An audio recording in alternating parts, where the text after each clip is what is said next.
Okay, before we proceed on our week 5 topic, let us have a review first about ETL. Ano ang ETL?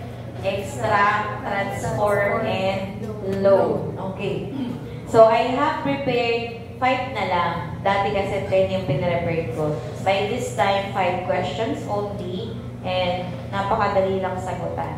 So, first question. What does the extract step mainly do? Ano yung ginagawa ng extract? Pag-extract, ano? Remove redundant all data, collects data from source. Tingnan nyo yung scene, ano? Transform fields into format, validates error in records. Who says B? Sino nagsabi ng B? Collects data from source. Okay, correct. Yan, tama. Synonym extract, pinocollect natin yung data from different sources. If you can recall yung dati nating lesson, di ba, nag-extract tayo ng data. Ano yung dalawang data na in-extract natin? CSV at saka orders. Okay. So, nag-extract tayo. We collected data from that CSV file. Second question, what is the role of transform in ETL? Kung yung extract ay nagko-collect o pagka-collect mo, anong gagawin mo? Ita-transform mo. Anong sagot? Okay, yung synonym na change, may keyword ka na kaagad, right? O, yun na. Change data into format. Correct. Next. Third question. What does the load step involve? Load. Okay, load. Ano to? Delete records, extract rows from tables, store data into targets, sort values into order. C. Okay, C. Very good. Sige. Makakasagot kayo sa quiz mamaya, ano? Quiz 4. Quiz 4. Question number 4. Which best describes the ETL process? Ano nga yung ETL? Evaluate, transfer, and list. Extract. Ano? A, B, C, D. S, D. Load. Okay. Extract, transform, and load. And the last review question, why ETL important in data warehousing? Bakit siya importante? Yung extract, transform, tsaka load. Anong ginagawa nun? Para ensures mag-reduce ng software license fees, mag-ensures clean, usable data, mag-speeds up internet browsing, or mag-prevent sa hardware power loss.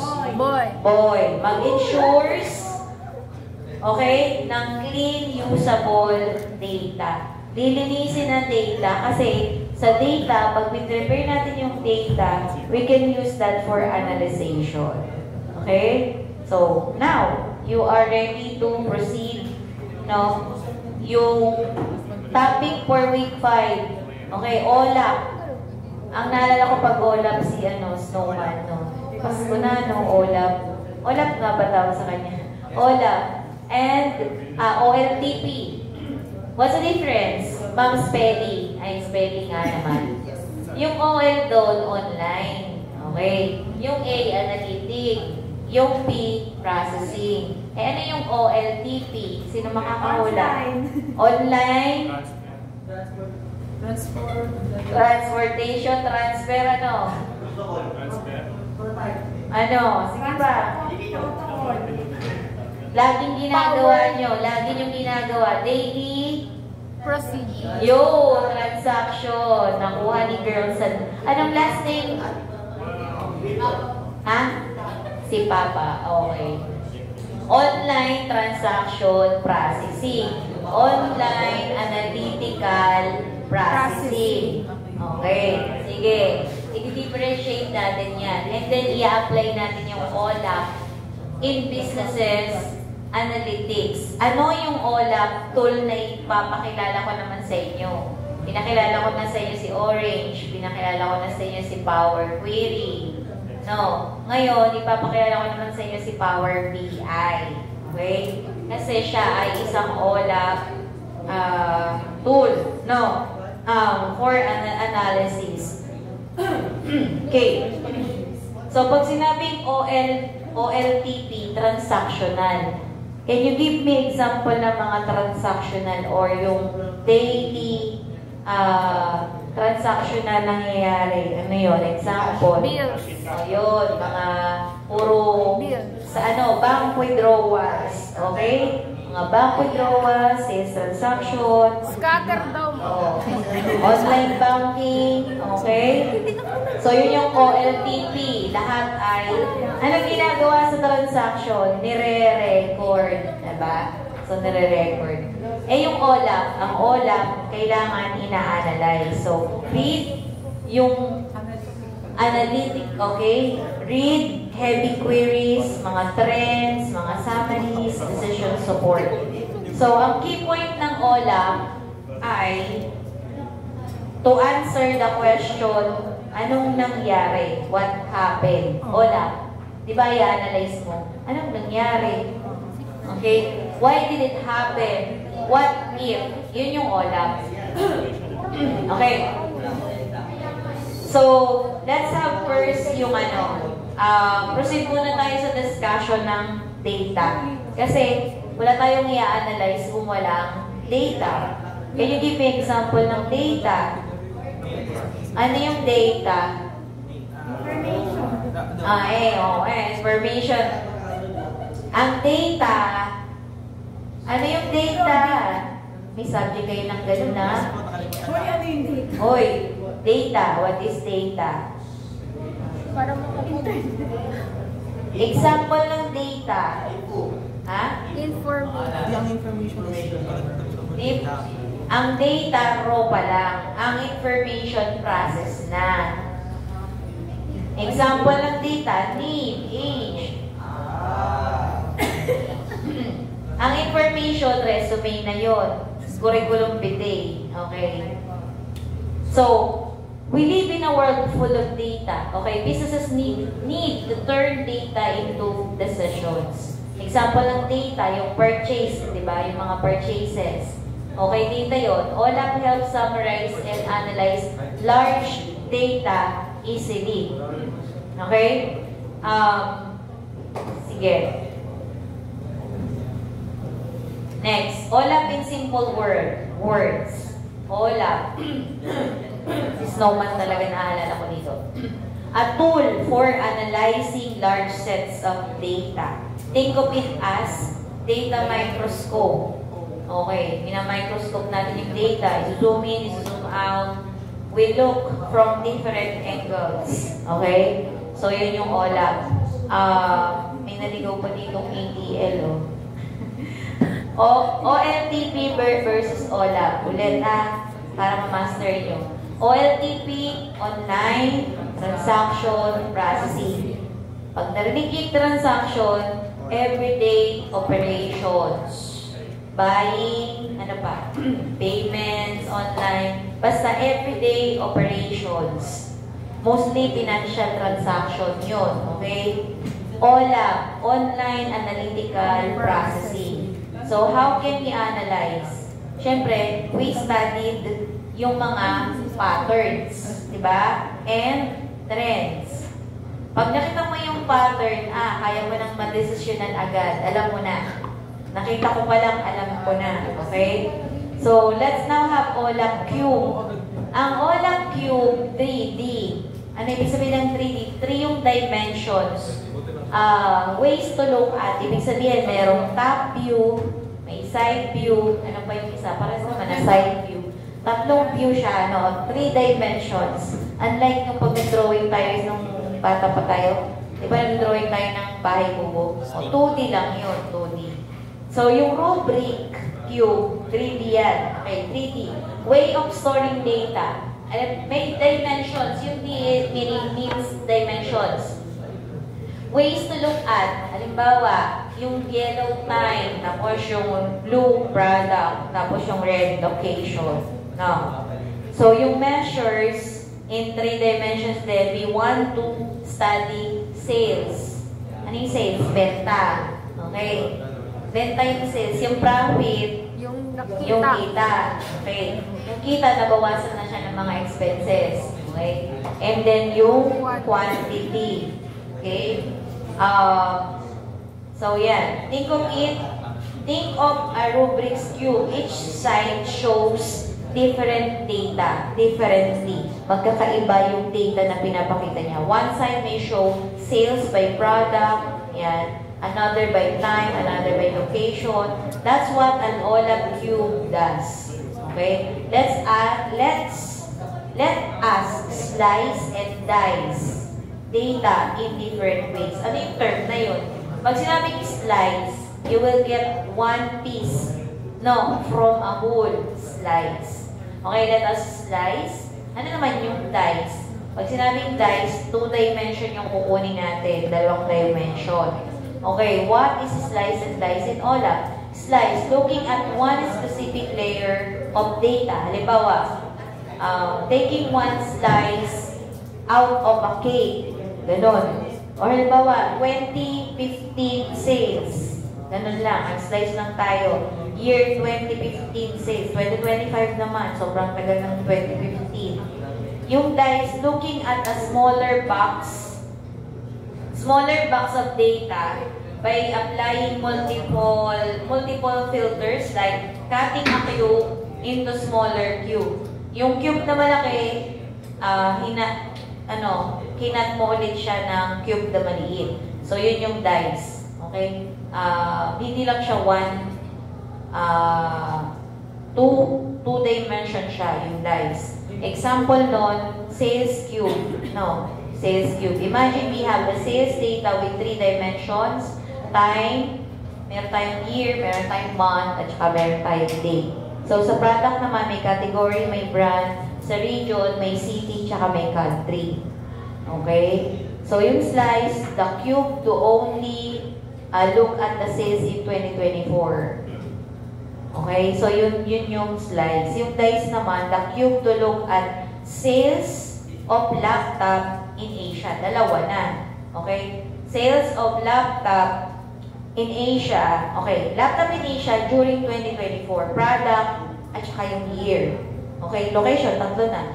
Laptop in Asia during 2024. That is dice. Okay? So, pag sinabing slice, one filter. Pag sinabing dice, many filters.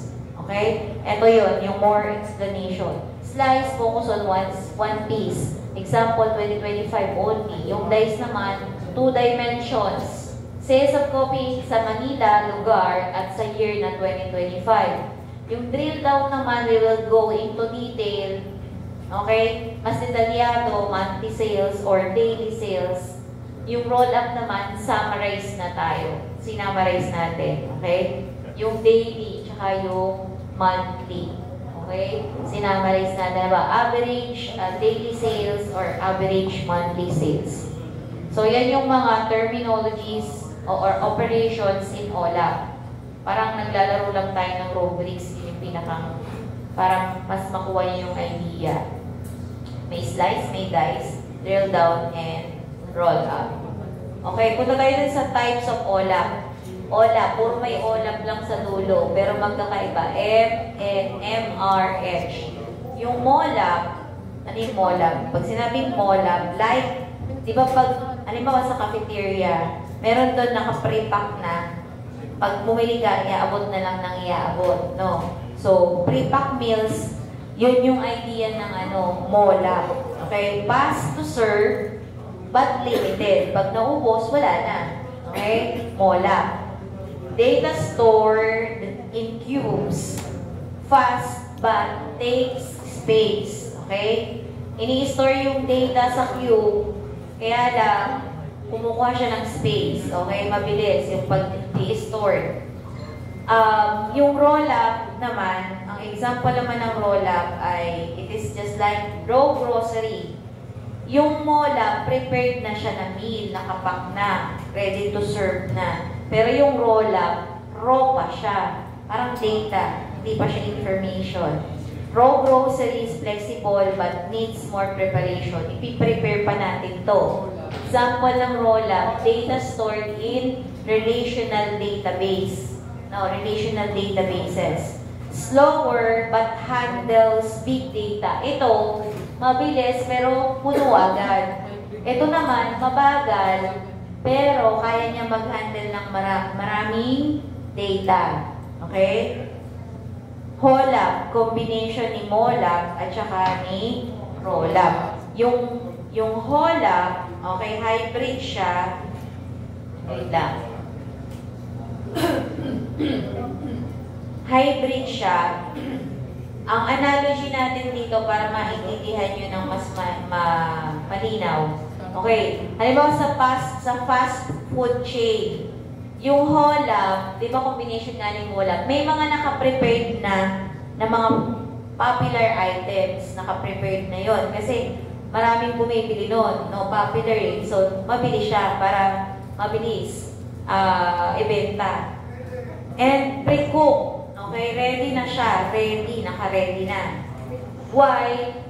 Yung special or mga custom orders, parang minsan lang in-order, are cooked on demand o yung tinatawag na roll-up. Kung kailan lang siya, hindi nire-request, doon lang siya lulutuin. Yun yung roll-up. Okay? Hybrid of both OLAP, MOLAP at saka roll-up. Okay? So, let's have example ng OLAP in real life.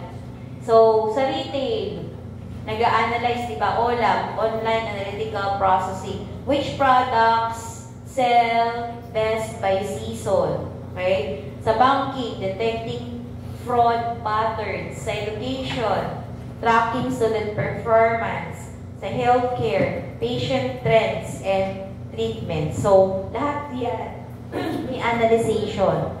No? Lahat yan may analyzation. So, ano yung ginagamit na tools for OLAP? Ito nga. Later, I will introduce to you and we will do the activity 3, no? Using Microsoft Power BI. Okay? So, ito yung mga popular tools.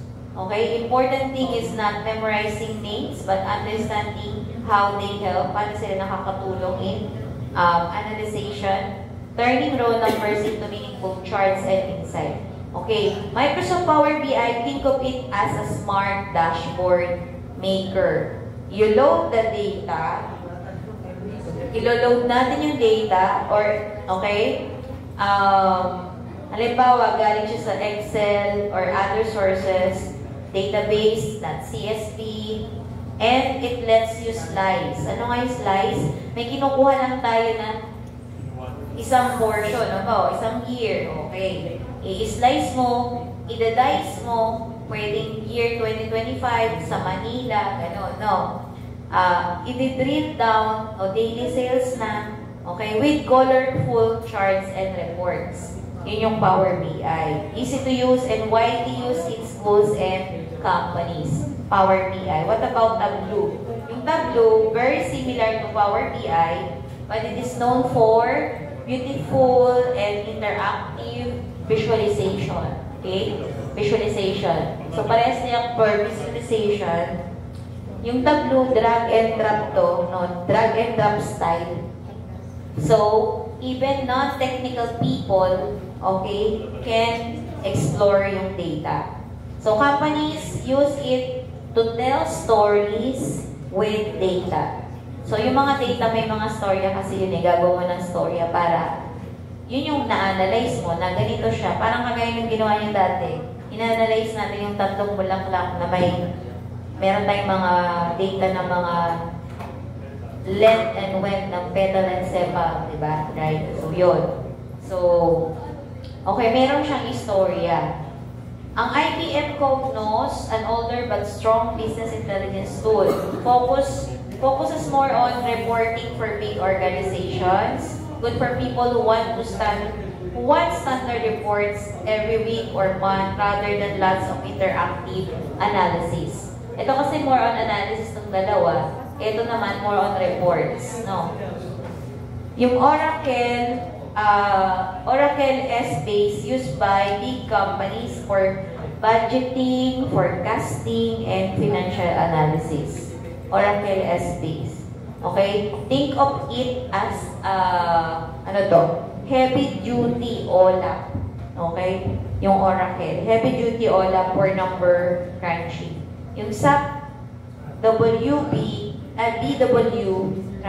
Business Warehouse. SAP Business Warehouse. SAP Data Warehouse plus OLAP system. Okay? Usually connected with SAP ERP, business system. Yung ERP business system, right? Enterprise Resource Planning.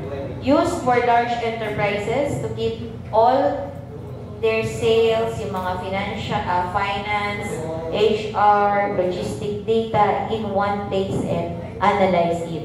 Yun yung SAP. Okay? So, summary, pero actually, babalikan pa natin ulit. OLAP, analyzing large data sets, helps in decision making, works like a data microscope, used in business, schools, hospitals, banks, and more. Again, difference ng OLAP and OLTP in business analytics. Ano yung difference niya? Okay? Actually, they both used in business analytics. Organizations run on data.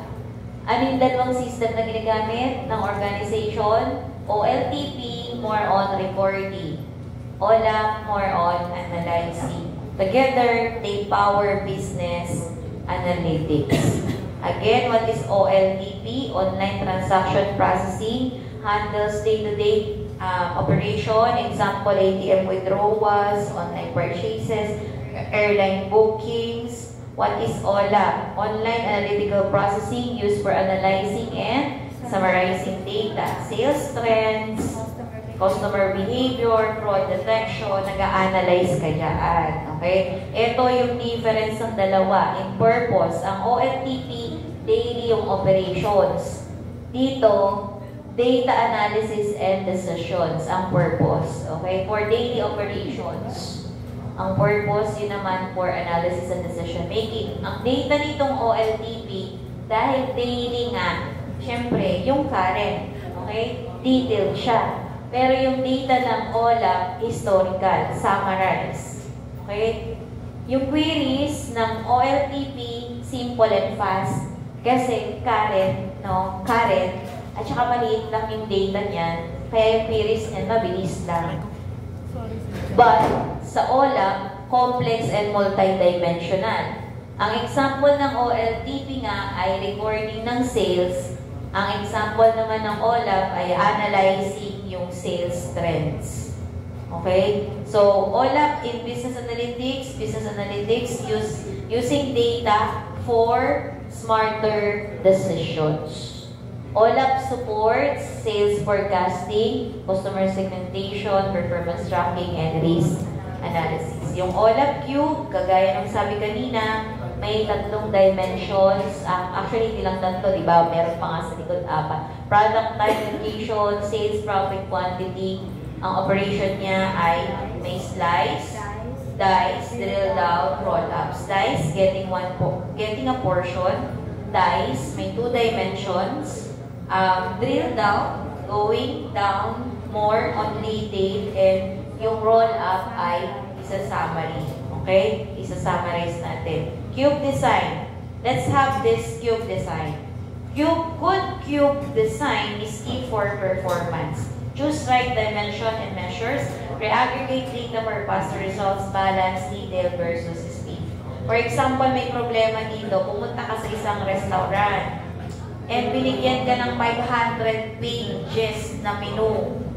Ma-appreciate mo ba yun? Parang hindi, no? That is a poorly designed OLAP cube. Sobrang dami, no? Too many dimensions, too many details, no structure. It becomes slow and confusing. Yung, paano ka makakapili sa sobrang dami nun? Oo nga, naka-alphabetical. Parang yung video kayo nun, naka-alphabetical, pero parang hindi ka makapili. Pero kung ika-categorize siya, mas madali kang makakapili, right? Ganun din yung sa menu. Okay? So, we need to categorize it, no? By appetizers, by main dishes, desserts, and drinks. In OLAP, this means organizing data into dimensions. Like, ito yung mga product, ito yung category, ito yung subcategory. Okay, use level of details. Detail, drill down yun, no? Detail, drill down natin. And then roll up, summarize. Okay? So, example, short version. Halimbawa, yung dessert muna, dessert. And then if a customer wants, they can drill down, i-drill down yun into cakes. Gusto niya cake na dessert. And then, i-drill down ko ulit, chocolate cake naman. Okay? So in all up, this avoids showing all details at once. You only go deeper when needed. Okay? Highlight popular items, filters, and aggregates. Instead of showing all, yes, ano pong problema dyan? Anong pinag-uusapan? Sa topic ba yun? Okay? Instead of showing all 500 dishes, maybe the menu highlights sa top 10 most ordered dishes. O pag bumibisita ba kayo ng restaurant, tinatanong nyo, ano yung best seller nyo? Diba? O, best selling seller, best selling product. Okay? So, yun lagi tinatanong nyo, right? Para mas madali kayo makapag-decide. Okay? So, nag-ano kayo, nag-i-slice kayo, no? Nag-i-slice, nagda-dice, o kaya going to detail. So, slicing, picking only the data that matters. So, sales in 2025 for region ng Asia. Okay? So, yun. So, yung references natin from Han and et al., ibig sabihin marami sila, they emphasize OLAP as foundation of data warehousing and business intelligence. Okay? Foundation siya ng data warehousing and business intelligence. And according to Sharda et al. 2023, highlight OLAP's role in decision support, especially for advanced analytics. Okay? Proceed tayo sa OLAP modeling. Gagawa tayo ng, ito yung activity 3 nyo. Ang gagawin natin ay star schema. Ano yung itsura ng star schema? Merong nasa gitna, tapos may mga nakakonect-connect lang sa kanya. Okay? So, yun yung gagawin natin. Meron tayong fact table. Example, yung fact table natin ay sales. Okay, you can visualize what a table, di ba? What a table is, right? It is an intersection of columns and rows with field, di ba? May mga field name. Yun yung table. We have sales table. Nakalink yun. May sales table tayo. And nakalink yung table, yung dimensions table, yung time nakalink sa sales table, yung product nakalink sa sales table, yung location nakalink sa sales table. Okay? So, yun yung gagawin natin. But there are two more OLAP modeling. Okay? But we will focus on star schema. Snowflake schema, dimensions further normalized. Okay? Broken into subtables. Okay? Ito na, may subtables ba to? Ito naman wala. So, yung fact constellation, multiple fact table sharing dimension. Okay? So, ito na yung gagawin natin sa activity 3. Meron tayong sales. Okay, mag-a-analyze tayo ng sales. Ano yung, mamaya, we can create a report by region and then in year 2024, magkano yung sales by region. Paano natin makukuha yun? Yun ang tanong, di ba? Paano? Okay? Paano natin makukuha? We have a sales fact table. Meron tayong field na sales amount, quantity, profit. Meron tayong date table na may field na year, month, and date. May customer tayo. Ang field ay name, region, and age group. May product table tayo. Ang field name, may category, subcategory, and brand. And meron tayong store table na may field na store name, city, and region.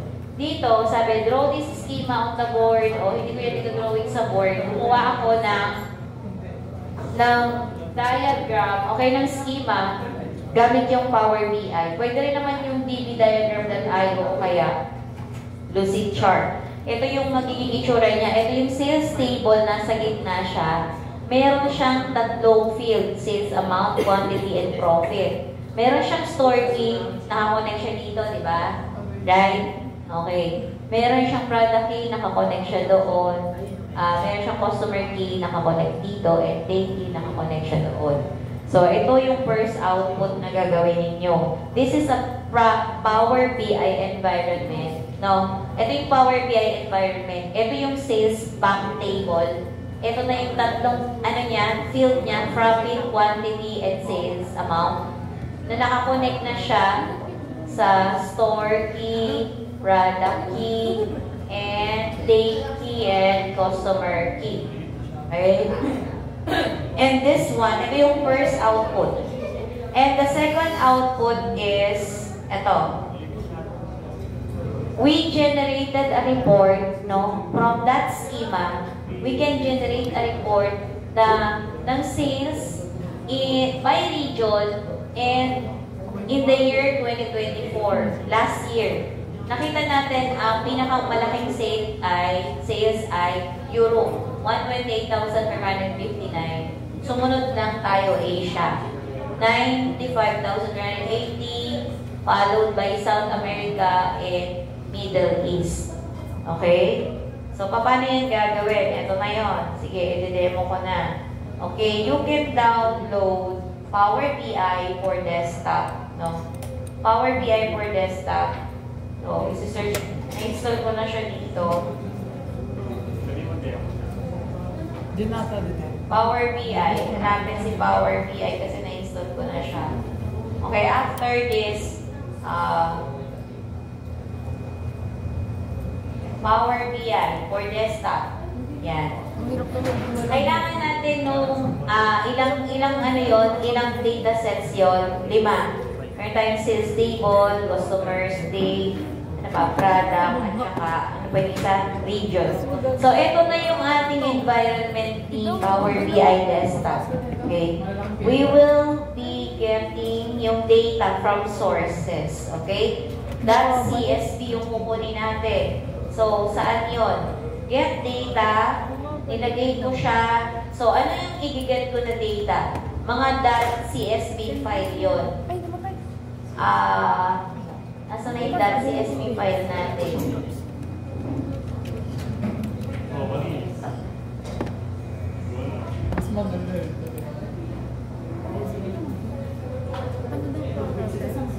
Nawala na yung .csv ko dito. Wala na. Asan? Nakikita niyo ba yung .csv natin? Bakit nawala? Get data. Tapos, ayun. Get data. .csv kasi yun, no? So, kukunin natin siya. Nandito siya sa wave 5 ko. Kukunin natin si sales pack. Kukunin natin. So, ano yung laman ni sales pack? Table. Ang laman ni sales pack table ay, dyaran, ayan. Meron siyang pack ID, meron siyang date key, meron siyang customer key, product key, store key, sales amount, quantity, tsaka profit. Diba ito yung nasa gitna? No, nasa gitna. Yan. So, ilo-load na natin yan. Okay, ilo-load. Next, let's get data ng customer. .csv pa rin yun. Ilo-load ko sa week 5 yung yung mga date ito, itong mga .csv file na to. Didiilan mo, wala Sales, back, and then, yung store. Ano lang natin, extract din natin siya, extract. Alam mo ng store, okay, store key, store name, city, saka region. Ayan. Ayan yun. Laman ng table na store key. Okay, nakaload. Ito siya, nandun sa sa left side. Next, kunin natin yung anong kasunod? Products naman tayo, products table. Ano yung mga content ng products table?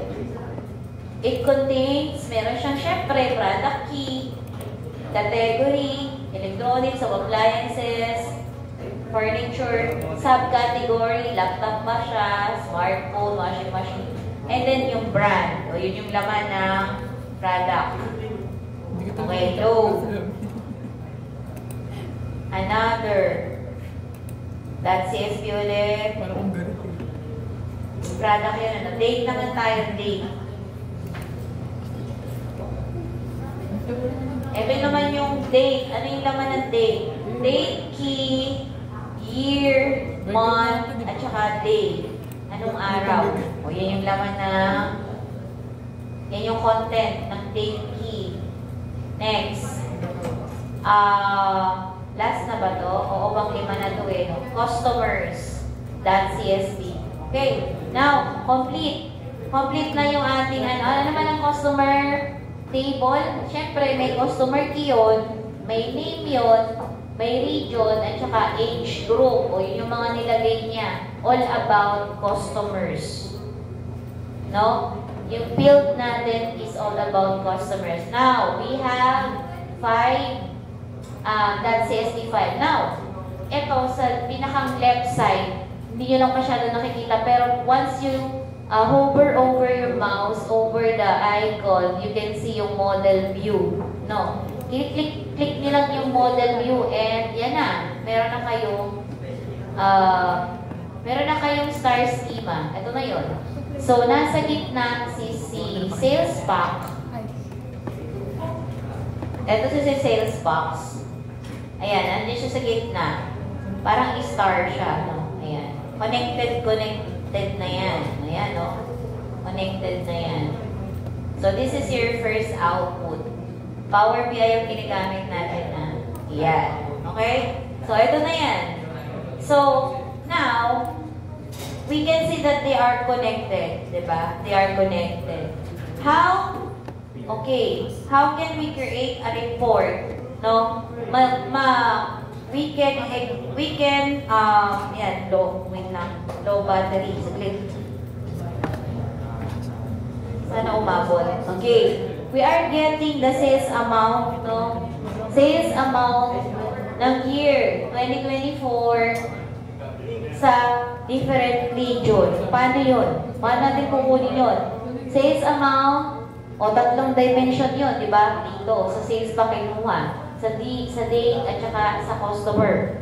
So, to do that, okay, click natin yung report view naman. Ito, sa taas. Report view, gagawa tayo ng report from table, okay? So, we just need to click on, hanapin nyo dito sa right side, see, matrix, katabi ni R. Ito, katabi ni R. No. Katabi ni R. Okay. Gagawa tayo ng matrix. We need to get the sales amount, no, in year 2024 ng mga region. Paano yun? So, sales, ang sales ay nasa sales pack. Okay? Sales amount, i-check nyo lang yan. Parang pivot table lang. No? Parang pivot table lang. Sales amount. So, syempre, pupunta siya sa values. Ano yung date? Yung year. So, yung year, pupunta siya sa... Pwedeng sa column na siya ilalagay instead of rows. No? Sa column.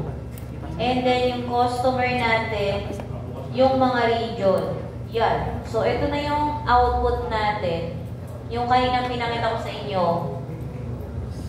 So, highest sales in 2024 is Europe, 128,559. Second is Asia, third is South America, and fourth is Middle East.